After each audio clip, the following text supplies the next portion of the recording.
chosen one to enlighten us about whether or not we need to think about blockchain for the next few years.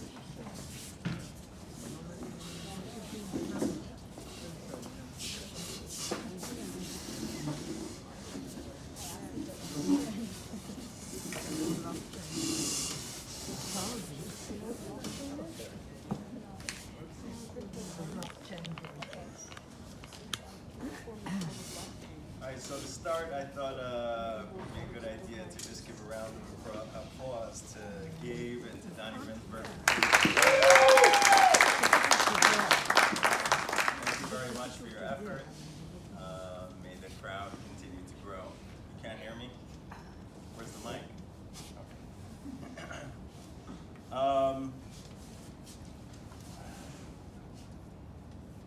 So as you may tell, I'll be your moderator for today. My name is Josh Bochner. What qualifies me for this job is that I could read off the paper. But kidding aside, I've been in the can I read my own handwriting?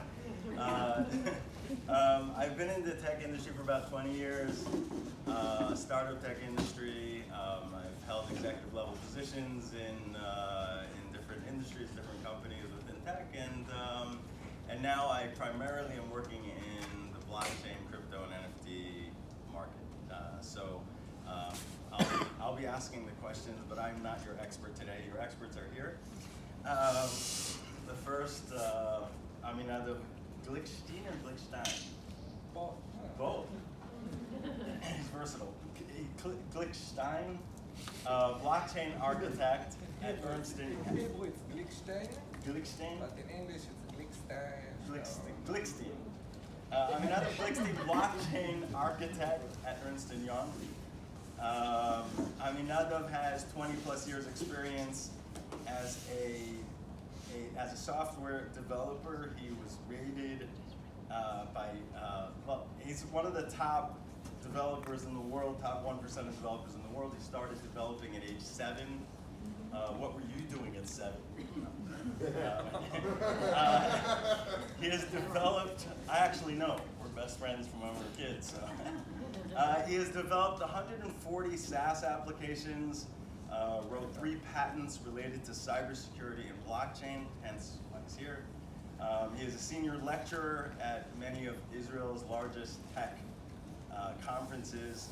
Thank you for being with us. We have Hillel Coren, who is the co-founder at InvoiceNinja. He has been in the tech industry for 20 years or more as a developer. He is a Google developer expert at Flutter. He is the creator of It's All Widgets, which is the main directory of Flutter apps online, and the host of a popular programming podcast by the same name, right? It's All Widgets, so subscribe. I didn't know it, but there are about less than 1,000 Google certified Google developers experts all over. Like it's a very long process that Google decided, and here there are 2. I didn't know that you Pardes. Could everyone speak up a little bit? Oh yeah, we'll talk a little louder, okay. Google developer expert, you got that part? I got it. Okay, that's my wife, by the way. And Lior Tor is, my notes, Lior started software development at age 10. I mean, not to beat you. He has extensive experience in e-commerce. Some call him the wizard. Lior has created and led multiple startup and innovation groups across Israel and is a thought leader in this space. His current position as the co-founder and chief product officer of Boyo Life is at Boyo Life, where they're developing, I use my own words for this, the most advanced marketplace and technology for NFTs, instead of getting into curating. And okay, so the first question for you guys is, the burning question is, what is blockchain? So, Aminadav, you wanna start for us? What is blockchain? Not too technical, just like, for normal people? Just want to add something like just prepare the questions, but it's for helping you. So if anyone have another questions for each of us, it's absolutely. Absolutely. Okay, what is a blockchain? From technical side, all the blockchain is just, I see it like a Google spreadsheet or Excel. It's a database, but there is no one that you need to trust according the data. Like all the information there, everyone have exactly the same data. So if we're speaking about cryptocurrencies, so when I'm sending someone a fiat money, cash, dollars, shekels, I need to trust the bank that he have all the balances, how much you have and how much he have. So the bank can decide, okay, if someone hacked the bank, you can change your balance. But in the blockchain, there is one database that everyone can trust, no one can manipulate the data, and every user of this database has permission to change only his own data. Great. Anything more to add?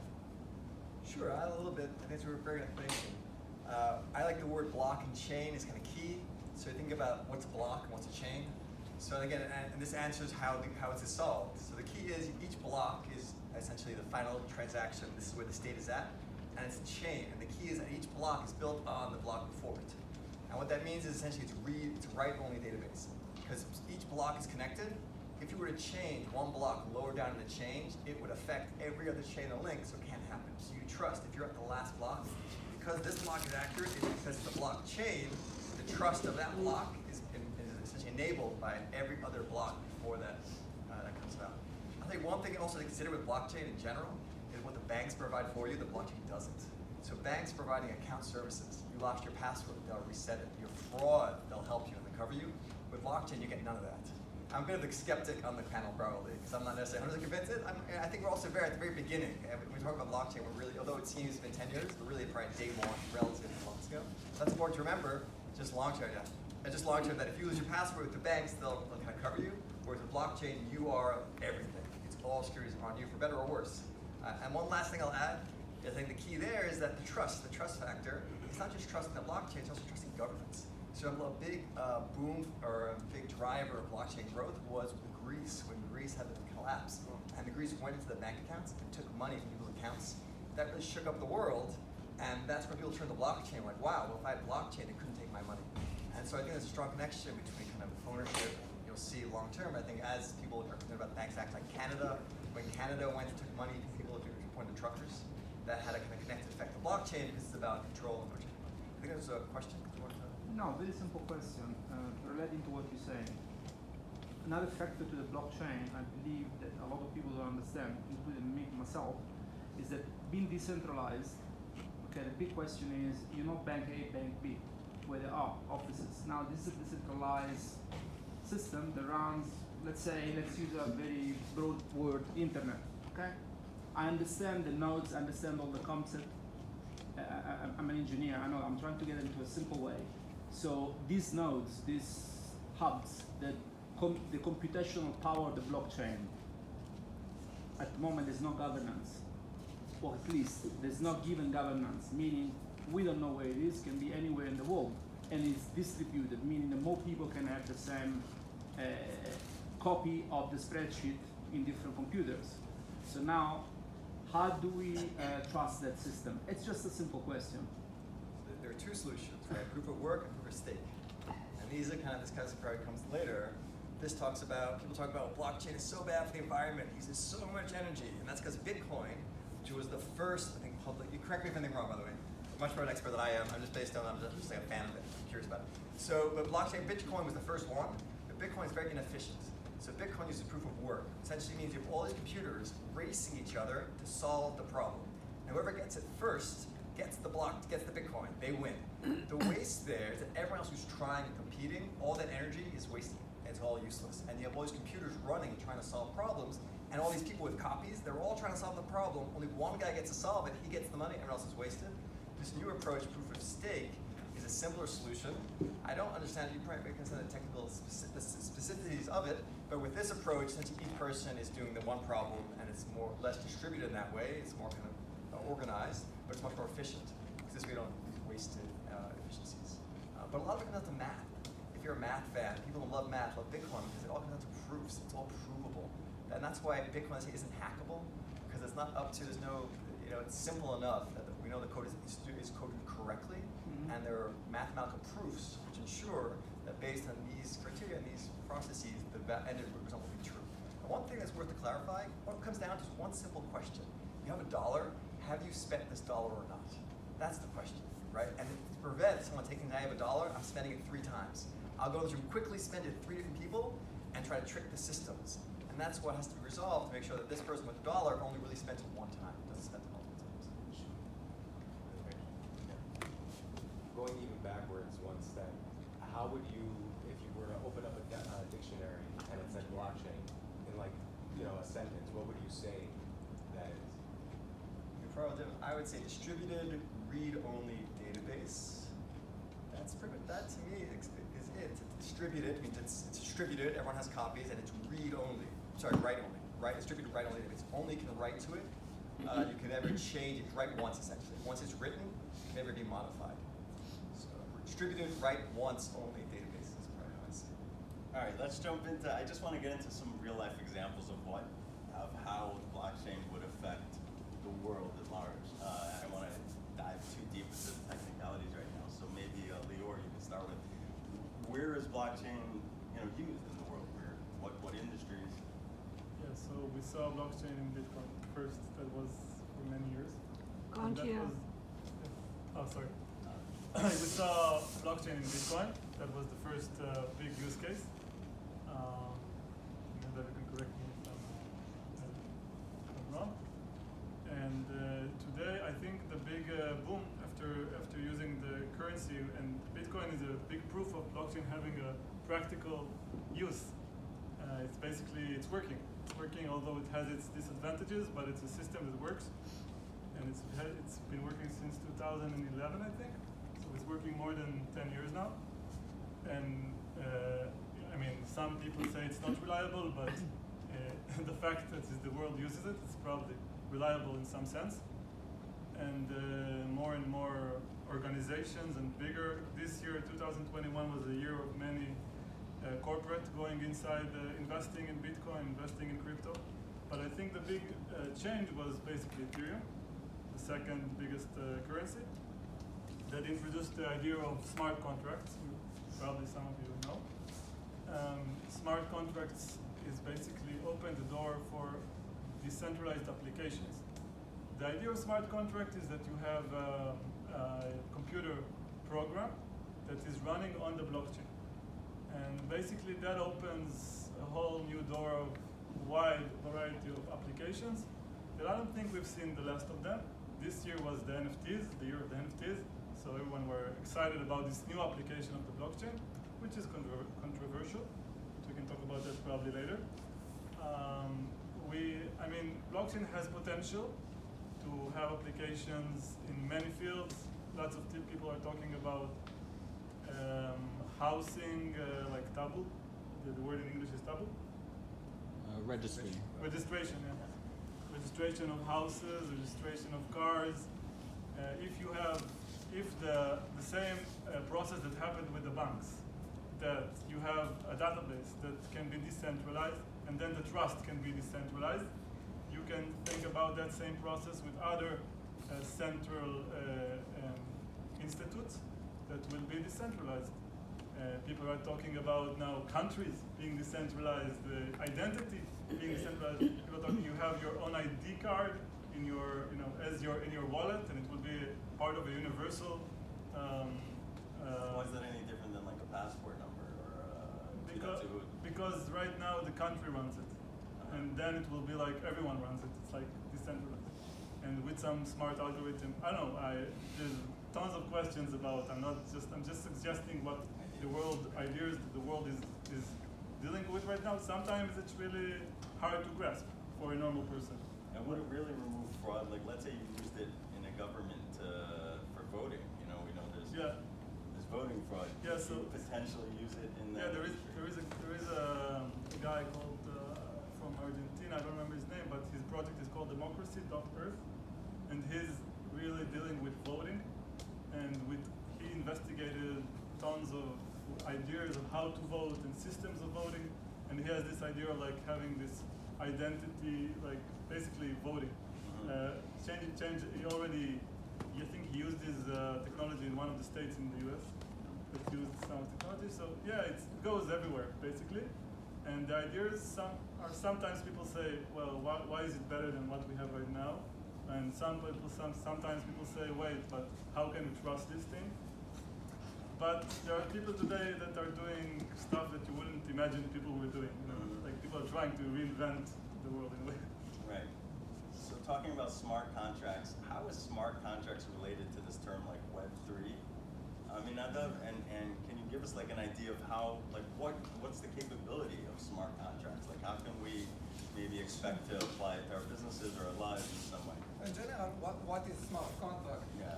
So the first cryptocurrency that was the popular one was Bitcoin. And in Bitcoin, the reason why you can trust it because everyone is own currencies of coins, and he can send it anyone else. He just need to add his private key to sign the transaction, and everyone knows that he signed the transaction and he gave the coins. But for some use cases, they said we want to set rules for the coins to say a condition. If something will happen in the future, some people will receive coins. I give you an example. 10 people are meeting together and they said we want to raise funds and using these funds to pay for a human rights organization. So they said, okay, so each of us will give $1 million, and then we will decide which organization will get the money, and no one can regret, no one can withdraw. No one can withdraw. So today it's impossible because where you put the money, you must have like a lawyer or something like that who are holding the money in between. But by using smart contract, you can ask people, you can tell them there is a smart contract. You're sending your money to the smart contract. The smart contract is a piece of code that controlling the money inside. On the moment that a smart contract deployed and uploaded to the blockchain, no one can change it. Everyone can see what is the code and how it's working. Not really. What? Not really. Why not? Because if you run a smart contract, you have a backdoor to the contract itself. So unless the contract is certified, let's say by Certic, I'll just pull out one name, that the contract is basically unhackable from whoever wrote it, then once you get the funds in a smart contract, if you wrote the contract, you can When withdraw someone uploading a smart contract to a blockchain, he don't have more rights than anyone else. The smart contract is a piece of code that's now controlling all the funds of the smart contract, and everyone can see exactly what are the rules of the smart contract. If I put a backdoor in the smart contract, everyone can see it. So talking about no, you're right, but I'm talking about the average user that doesn't even know what the code. it's very important when you are using smart contracts to be part of community, to see what others are doing. And where I'm working in Amsterdam, what we're doing are doing audits for companies who are deploying smart contract, and then we give a report that everyone can see that's saying what the smart contract is doing. And if we see that the smart contract behave in a specific way, no one can do something else unless you find the backdoors or vulnerability in the smart contract. Thank you. That was the question. So it's very important that today you're never sending funds to smart contract until before you know that the community review it and audit it and see how it works. And smart contracts can control the funds. So for example, you can say once a month there is a vote and most of the people are deciding where the funds are going. Or for example,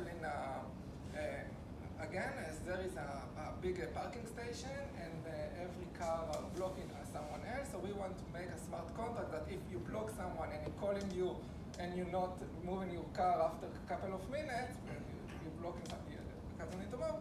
So the smart contract will order a pizza and give everyone. So everyone put his money inside and there is a bot that doing it. So smart contracts, you can create an automated machine for like that people can order Coca-Cola or Pepsi or something like that, and on the moment that you need to refill, the machine is ordering a new inventory. Like when you're paying the machine, you're paying from your wallet to the wallet of the machine, and the machine is ordering because the machine has smart contract to control it. So you can make automations around money that no one can steal the funds from it. So this is the power of smart contracts. Are any companies, big serious companies, currently using smart contracts for this kind of stuff? Today there are what companies are doing. I can share like my personal story, and this is something that happened a lot. Several years ago, I want to invest some money, and I believe that the exchange rate between euro and shekels will go like down. Like the shekel will be much more euro, so I want to make short on it to make money from my prediction. So I go to the bank and I said I want to make this contract, and after all the calculation of the bank and how much money I can receive from it, like if my prediction are okay, all the money that I'm going to receive from it will go fees for the bank. So it's not. But why? If I want to make sure that someone else wants to make loan, why I need the bank to take all the fees? So today, one of the most use cases for blockchain, it's called DeFi. DeFi means decentralized finance. So there is a smart contract that controlling euro, USD, shekels, or whatever any coin wants, and people are using it for stabilize their exchange rate. And this is today it's a market of billions of dollars that real companies are using, and like everyone can see exactly how much money these smart contracts are holding and what it's been used for it, and it's much cheaper than any bank. A question. It sounds like from the discussion that this could potentially be dangerous, given you're talking about decentralizing certain things, and if people who are used to having power are no longer having power, then wouldn't they want to either control this or, I mean, I don't know. It seems like a fiction story that we're starting to live through. We've seen governments respond. We're seeing really strong legislation. China, for example, are blocking Bitcoin. And because of this, because precisely that, they can't monitor it, they can't see what's happening. We hope that the next חברי Knesset, like the ministers, will be people who holding Bitcoin. So they will change the rules, and it's going to happen because this is a new generation. Everyone inside. Yeah, I just to answer, I think we've seen this year more than any year. Robert, Countries. Medinut, what's the word? Countries. No, Medinut. Policy of like like of the world accepting it more and more, and you've seen like biggest people in the world. Basically, Biden just had a statement with the regulations of the U.S. about this field. Everyone's talking about it this year, and it seems like if there was in the past like a fear that they're gonna block it, today it doesn't seem like that at all. The atmosphere changed, and now the atmosphere is they're gonna somehow accept it and will regulate it. And also you see on the money side, that's like the countries, on the money side you see the biggest VCs in the world, Sequoia, Anderson, are investing heavily in this field without even knowing, what they're doing in a way, because they want to get a big grasp there. And you see money, eventually there was a big conversation about Jack Dorsey's tweet. He had this tweet of like the VCs are drinking all the Web3 money, or like they're ruling it. And there is also forces are playing in this field. I guess kind of brings up, hearing a lot about trust, distrust, right? And that plays a big part about it, right? Can we trust what money is in there? Can we trust this and that? And if we're seeing that, like you're saying, they're trying to regulate it more. But I guess the question is, you see also Facebook try to create a cryptocurrency, and U.S. wants to create one which kind of defeats the whole purpose, right? But I guess what's stopping, these leaders of these governments from starting, from making other people use one cryptocurrency throughout the whole world, right? As opposed to, I think right now, there's many cryptocurrencies, and that's why there's a market, right? Because people are kind of betting on which one's going to be used the most in the future, and what's in that. So we're still not even there where there's like a cryptocurrency that's the one that's going to be used, right? So what's stopping, I guess, a government from creating that or kind of making it? I think America will. I would guess America will create their own cryptocurrency. Yeah, that's what I'm saying. I think it'll be a global currency. It'll be national to America. Just guess, but it seemed they're already started discussing the possibility. Yeah, but it defeats the whole purpose, right? Like we're talking about like decentralization and like trust and governments, and there's like a lot of stuff playing here. To Hillel's point, right? I think it's a little, you know, to think that they're just going to go along or the future will be different. Where this there's an aspect of there's always crazy people in the world, right? Like there's always going to be 2% of the world that are like crazy, and those are the ones who want to do this stuff anyways, right? So I guess what's stopping that from actually coming from happening, right? In other words, it becomes centralized again. It's like Yeah, going full exactly. circle. I was about to say So that goes back to it's the supposed to be decentralized now it's again. going to become centralized because the governments are going to get involved. So what would be the ultimate benefit at the end if the government does get involved? Would there still be a I think the benefit, it's not just that it's not controlled. Like, I read, if I want to hide my money and I don't want that the government will control it, I don't think it's good. Like there are AML that you cannot send money for terrorists or things like that. And every crypto coin can create its own rules. Like you can say, for example, think about how much is complicated when you are selling something to pay for tax for it, because you need all the calculations and paying salary and how much revenue make, income, outcome. And if it's managed by smart contracts, on the moment someone paying you, it can create the invoice and the auditor, like your auditor can see all the statements and everything. But so I think that if government will create a coin, they will set some rules that they have some control over it. But still, you will be able to develop code that controlling these coins, and so you still will enjoy from all the automation of using your money. Today, if I want to, for example, to integrate the Bit or Paybox, these apps. So if I want to accept money by using Bit or Paybox, it's a nightmare. There is a very closed API, and I don't know how it's working, and they're not giving almost anyone this API. And if there will be a shekel by the government, even that the government can control it and they can be my account, freeze my account. Even so, I'm still enjoying from the blockchain. So you're saying the benefit is even if it becomes centralized, is convenient? I believe that in the future, many of the interaction on the blockchain needs to be controlled or regulated. By government, thing needs to be regulated? How come? Doesn't that defeat the whole purpose? Yeah, that's what I'm saying. Isn't the whole motivation, the big motivation, the most passionate, is the fact that they don't want the government to be able to control? It's a big question if it's possible to make something so big that it's with no rules behind it. There are many things that are illegal and that you don't want people to be able to use the blockchain for.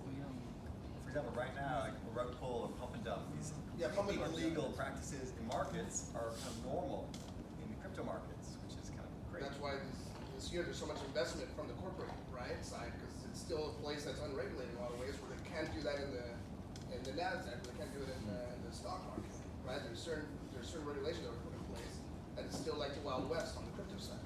Today, when I'm going to store, I prefer to pay by Visa card and not by Bitcoin or Ethereum, because I know that I can cancel it, I can return the funds, and no one can, it's much more secure to buy something over the phone by credit card than crypto. And what will be able to be possible in the future, that I see that I can choose, like today my credit card provider, Visa or MasterCard, American Express, giving me insurance, and they're taking a lot of fees for it from the seller. But maybe one day I will be able to choose my insurance company on chain, and then I will pay it using this insurance, and then the fees will be much lower, and I will decide the company that give me the best service, and it will not be centralized. Still you can give insurance, still you can give a policy and regulation, and you can make it decentralized. So there will still be freedoms within the regulations. Even when it's regulated, there'll still be freedom, is what you're saying. I would say even beneficial. To me, we look at business. Businesses succeed because they remove inefficiencies in the market, right? Historically, that's what businesses are designed for. And I'm a crypto skeptic. I question it, I've always been. But smart contracts to me are the one use case for crypto. I'm like, that makes sense. And what you explained before, I think, is this smart contract can also be seen as a digital lawyer. You take a lawyer, you're sending a lawyer in code. And lawyers are making so much money. They paid a fortune to write the same contract over and over again. It's just inefficient. And if smart contracts can replace that, then even if it's regulated, still imagine not having to pay lawyers anymore, right? Imagine you want to rent a house, anything where you use a contract could be ready to replace. Software developer. It's worth mentioning that right now, as I see it, the pain point is it's the on-roads and off-ramps, right? We're kind of in a Web 2, Web 3 world where they're connecting, and the real hurt that's happening is those connection points. And that's because right now most of us are living in a Web 2 world with a little bit of Web 3. So we're mostly using these on-ramps to get on and off, whereas in the future, if it's an all Web 3 world, those on-ramps and off-ramps go away. We don't need them. And it's worth mentioning with smart contracts. Like Web 2, Sure, Web 3, on-ramp like, and off-ramp. I don't know. Well, just on-ramp and off-ramp, by that means you have cash, you want to get Bitcoin. How do you convert it, right? How do you get from one to the other? And right now, a lot of Web 2 older technologies are being used to convert it, right? They're storing your database. For example, it's a lie. We talk about decentralized, because all these new Web 3 companies are very centralized. OpenSea, all these kind of OpenSea are one of the leaders in the NFT space. They're a centralized company, and they centralize the listings. It's somewhat of a lie that it's decentralized, because parts of it are decentralized, but a lot is still centralized. But coming back to smart contracts, it just makes a lot of sense to predict the future. I think it's hard now to have that mindset what the future looks like. But if you can imagine cars driving themselves, it seems to make sense that contracts would be kind of written. It's a question back. One thing I'll add like quickly is the one thing with smart contracts that I find fascinating is when there are bugs. So what happens recently, you'll see a lot of contracts go up and there are mistakes. All code has bugs in it. And with smart contracts, those bugs become kind of features in a way. So for example, recently there were cases where a smart contract where allowed you to put two sales at once, or two buys at once. And people who find these bugs essentially can very legitimately just cash out the contract, just take out the money. And this has happened regularly recently. And so I'm talking about the importance of a smart contract that is trusted. And this is the future, whereas right now you trust, is my lawyer good? Does my lawyer have a good reputation? In the future, it'll be, well, does my smart contract have a good reputation? Have a digital future. Sorry, anyone? Digital I just had a logistical question. So I understood probably like 46% of what you guys are talking about. But I want, I'm not a tech person. I'm a writer. I'm a business owner. I'm curious how what you're talking about, what you're building, how does that affect people who aren't in tech? What does that mean for people who are working, just professionals working? What does that mean to someone like me?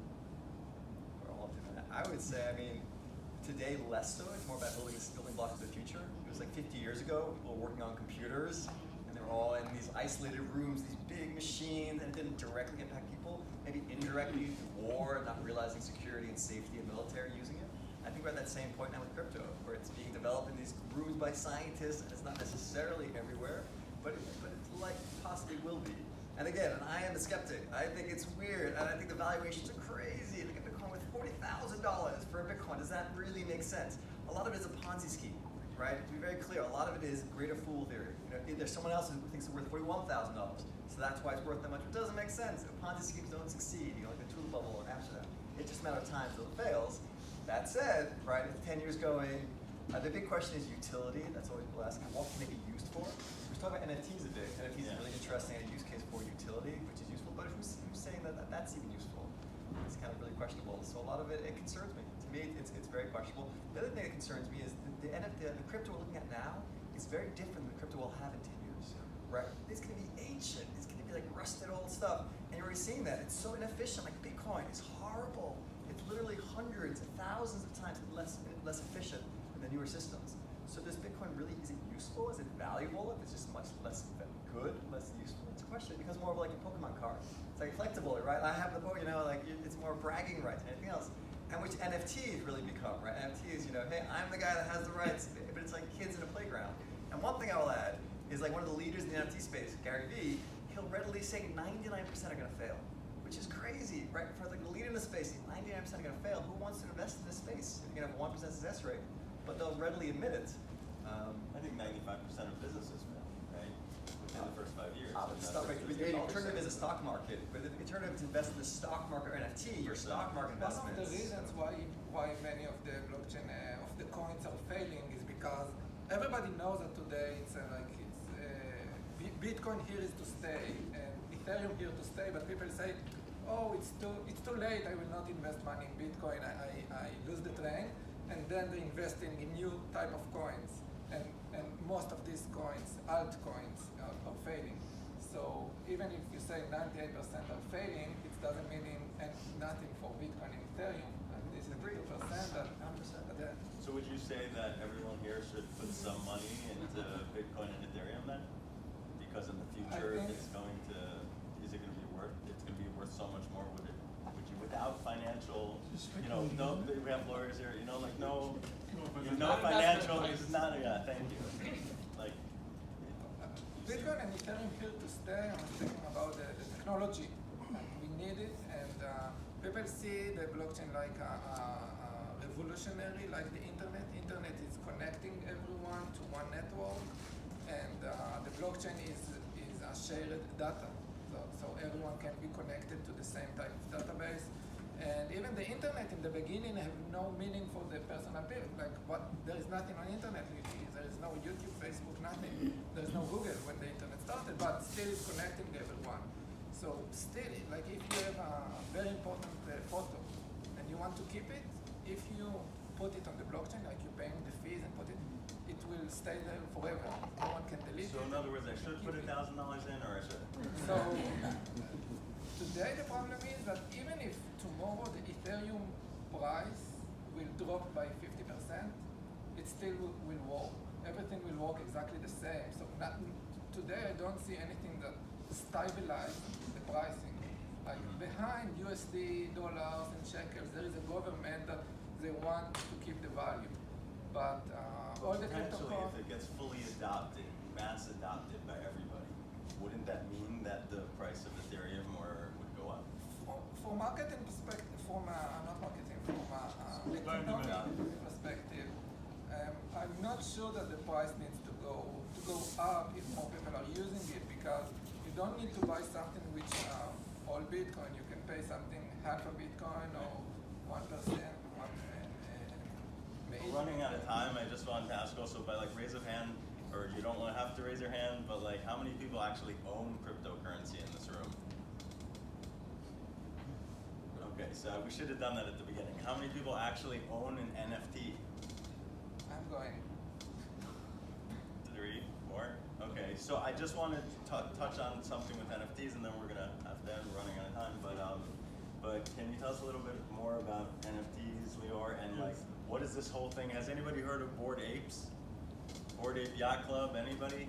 Okay, so you've heard of the NFTs and these images being sold for some of them for millions of dollars. So I wanted to just talk to what NFTs are and why it's going crazy, and Lior, maybe you could just give a little intro to that world. Yeah. So NFTs are basically an application of blockchain. It started on Ethereum. Right now there are many blockchains that are doing NFTs, not only Ethereum, but there are also Ethereum compatible. What does NFT stand for? Non-fungible token. And what's the difference between a fungible token and a non-fungible token? Right. So a fungible token is basically like you have 1 shekel in your pocket and you have one, I have one. We can basically, it doesn't matter, right?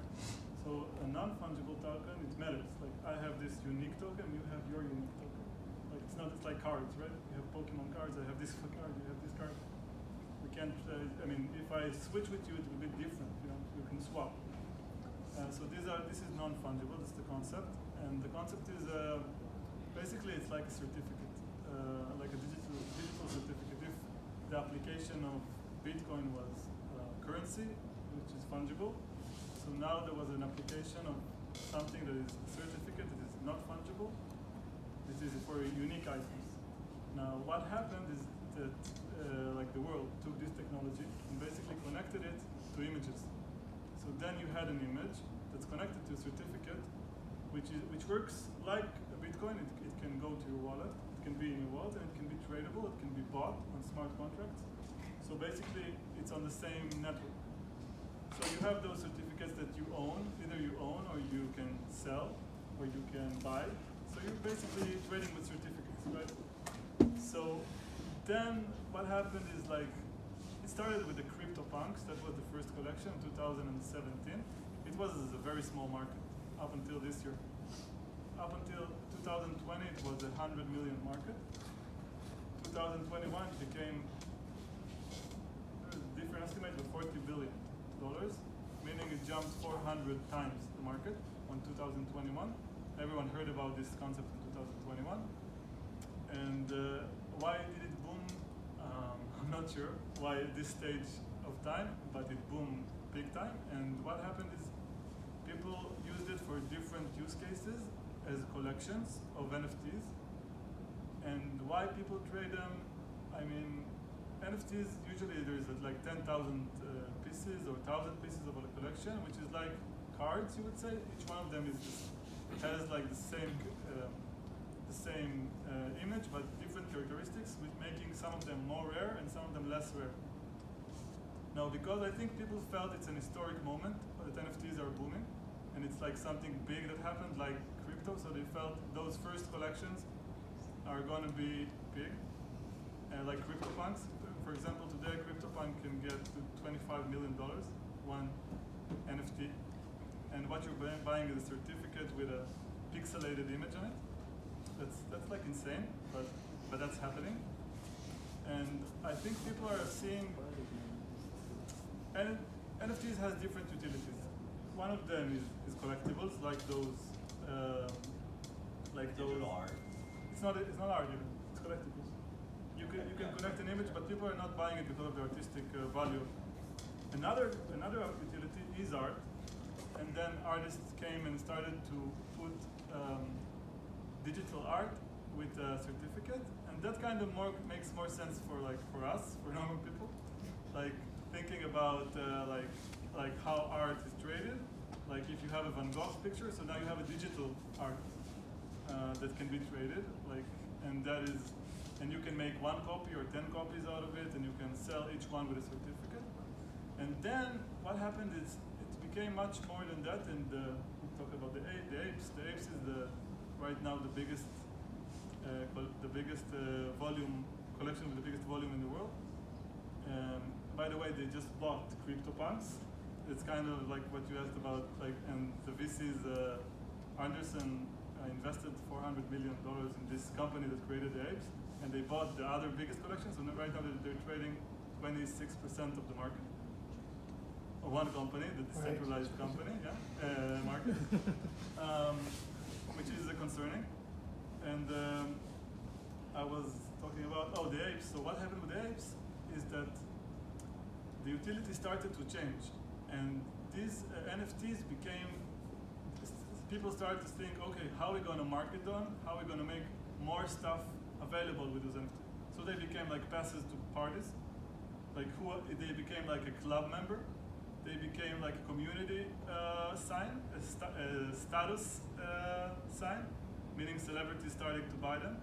So you could basically take your NFT, connect your wallet in the cyberspaces, and you can go to a metaverse party in the 3D world, or you can go inside a real party. You can just show your NFT, or like have some proof of your NFT.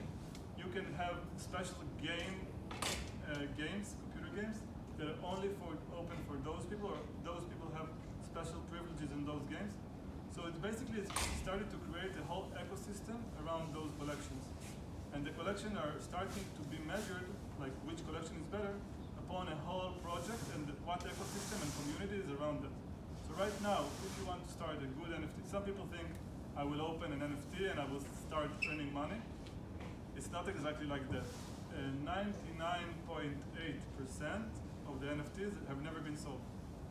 People just are trying to make NFTs, even if they're good artists or whatever. They don't understand the concept. Only 0.2% out of NFTs have been ever sold.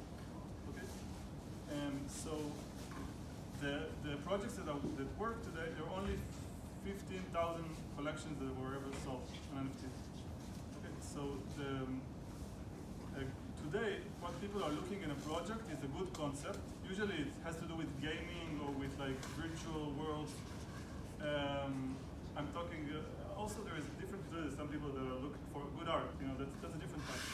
But usually in the bigger projects, they're looking for a roadmap.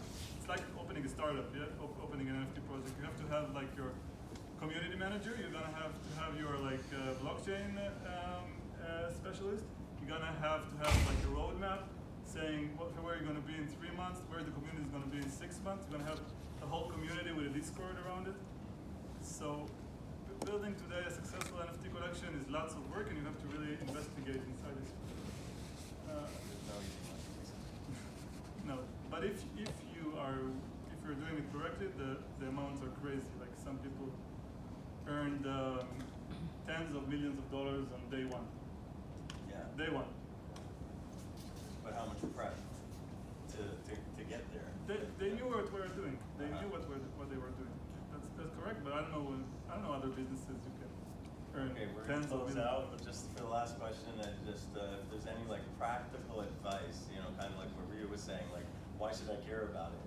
You know, like so, you know, it's funny because I had a little bit of an answer for that. Like, what do we care about it as everyday people if you're not in tech? And I was thinking, like, imagine like how many people were using like cards? Like I don't know when cards started, but like how many people hold cash in their pocket versus having a card that they're swiping, right? So like I don't know practically speaking, but like Amex, no one can get a diamond card, black card, platinum. I don't know what they're called, but like the point is if you're in on it early, or if you adopt it earlier, there are advantages. Clearly, in this case, with Bitcoin and some of the early projects, people who bought Bitcoin at $40 or $60,000, you know, adopting technology earlier, knowing about it helps you or your business if you accept Bitcoin in your business when it becomes more available. So that's where I see, like, I just want to ask you guys, where's the practical application for somebody to care about it today? What's your final piece of advice for the crowd, both, you know, each one of you and then we'll answer today? I just can say a short story for the Brit Milah of my son, my friend who is a blockchain, מעריץ blockchain enthusiast.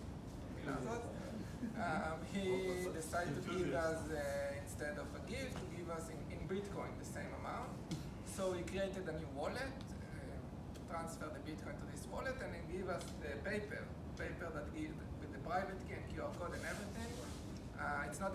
It doesn't give it to me, to someone else in the family, and he didn't understand what is it. Well, it's not a check, it's nothing, and somehow it's disappeared. And after several Pesach, we didn't find it.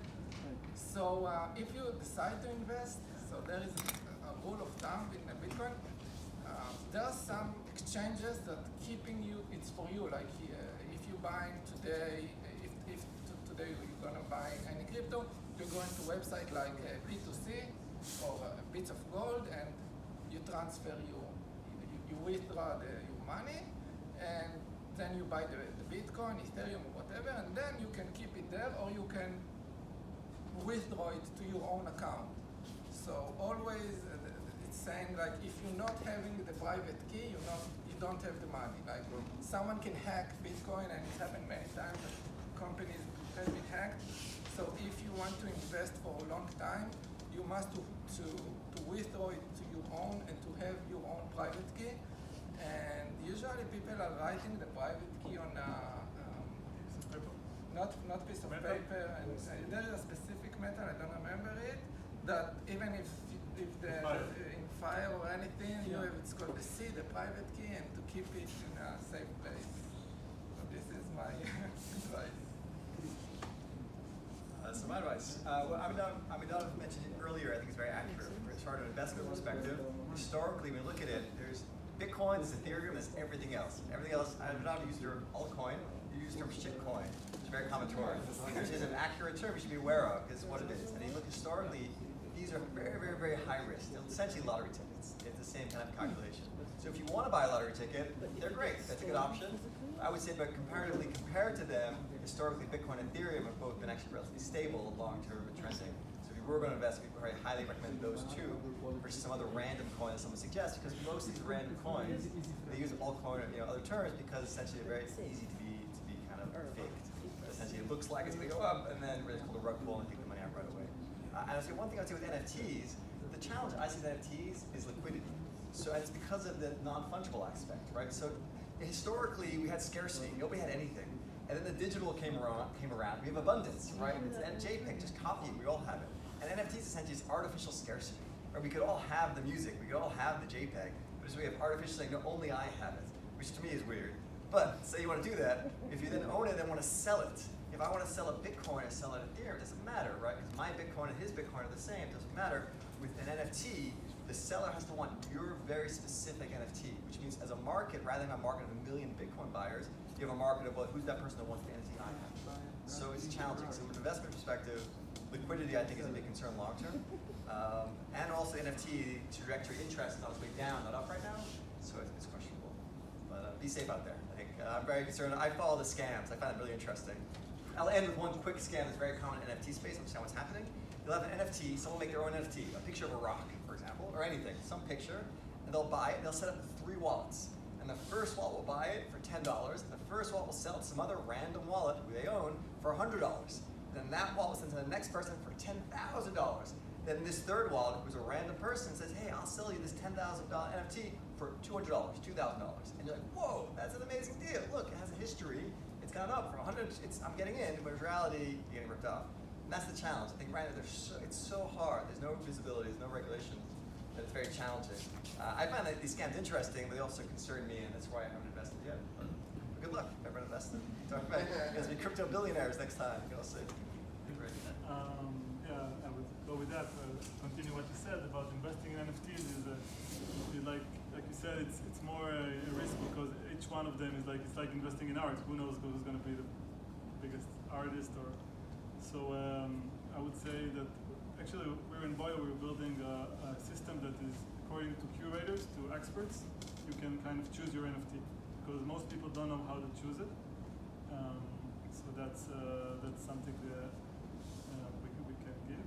And I would say also we haven't spoken about Web3, but I would say to people like just stick around because it's going to be interesting around this space. And I think 5 to 10 years it will have application for each one of us. Right now it's more like the Wild West, like you said, but it will be regulated and I think it will have implication. People are talking, we're going to have a new Facebook, we're going to have a new Google, we're going to have all the applications we know right now. We'll have, from the economic side, it will be more worse. I will be better off putting on the new Facebook than the old Facebook. I will start earning money from the platform. That's what people are speaking about right now. So if it will happen, so you better stick around and be the first one to grab it. Well, I want to thank everyone for viewing closing thoughts. Gabe, take it away. I want to thank everyone for coming. Please feel free to network more. We will reconvene this panel in 7 years. Once the technology's matured a little bit more.